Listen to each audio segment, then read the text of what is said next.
Magandang gabi mga boss. Pag-uusapan natin ngayon ay about sa CDI. Mabilisan lang tutorial to. About sa AC at DC connection at color coding ng CDI. Simulan na natin.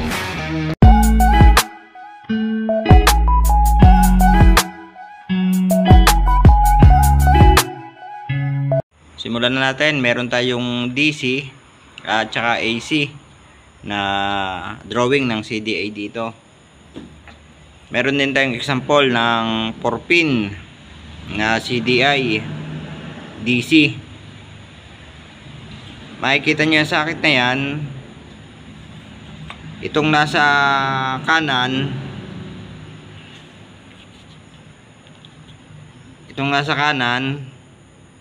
ang nakalagay dyan ay ignition coil.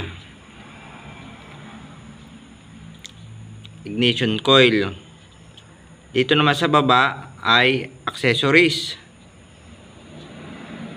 wire. Kita. Babang yan, accessories wire galing sa susian ng motor. Tapos itong nasa taas naman, diyan naka-connect ang ating pulser. Ayun, focus diyan naka-connect ang pulser natin sa itaas. At dito naman sa baba ang ground. Makikita nyo sa ating drawing, ulitin natin. DC, CDI, 4-pin. Ang naka-connect dito sa taas ay pulser kulay blue na may guhit na white. Pulser kulay blue na may guhit na white. Dito naman sa kanan, ignition coil black na may guhit na yellow. Sumunod naman dito sa may baba, sa kanan, sa ilalim, accessories wire yan sa may susian. Doon yung nakataptong sa babang to. Ito naman sunod na to, ground kulay green na wire.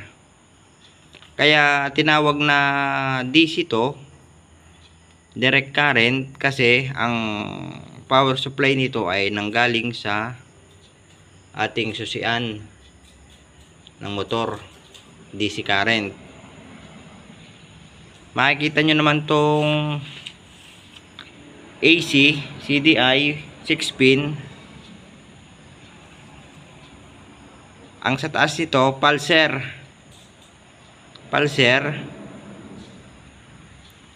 kulay blue na may guhit na white. Sa kabila, ground ng pulser kulay green na may guhit na white.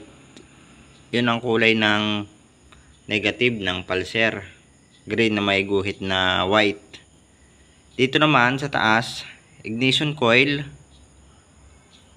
tulad ng kanina, black na may guhit na yellow. Dito naman sa kabila, ground kulay green, ground, pares ground yan. Ito ground ng pulser. Makikita nyo naman sa kabila, kill switch galing sa susian. Din yung sa may accessories, kill switch na galing sa susian.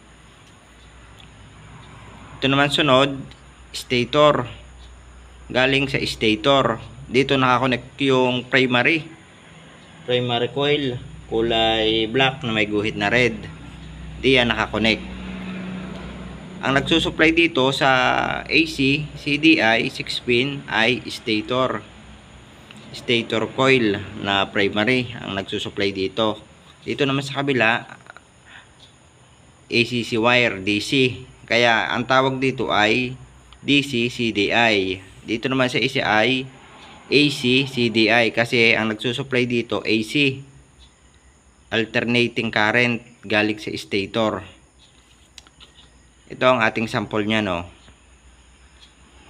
Dito nagsusupply ang alternating current galing sa stator. Primary coil, kulay black na may guhit na red.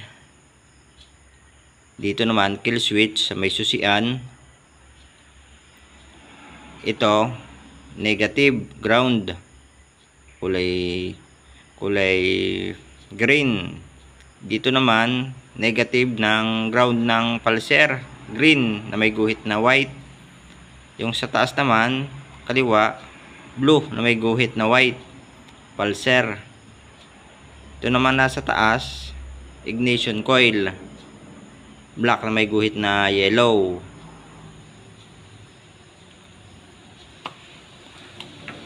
Ito ay AC CDI. Ito ay DC CDI. Ganun din, ng 4 pin lang to. Ito ay 6 pin, 4 pin. Ito ignition coil, black na may guhit na yellow. Itong baba ACC wire sa susian. Itong nasa kaliwa na baba ground. Itong nasa taas pulser, blue na may guhit na white. Ayan po ang pinagkaiba nila. 4 pin DC, 6 pin AC.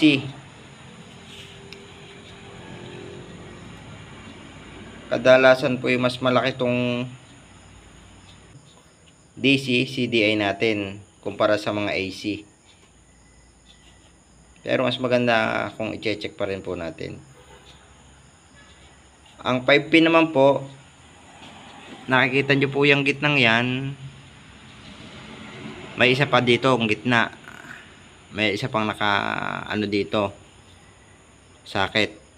Pag 5 pin, makikita nyo itong drawing na to. Sa 5 pin may isa pa dito, 5 pin. Meron pang isa dito sa 5 pin. Pag naging 5 pin na yan, meron na siyang kill switch. At siya ay magiging AC CDI na. May kill switch na siya. Kasi itong DC CDI, wala tong kill switch. 4 pin lang siya. Pag nag 5 pin na, ang kill switch ay nasa gitna. Nakakonekto sa ACC wire, kulay black na may guhit na white. Sana po may natutunan kayo sa maiksi nating tutorial ngayon. Ayan po ang connection and color coding. Screenshot nyo na po ng ating diagram. Maraming salamat po.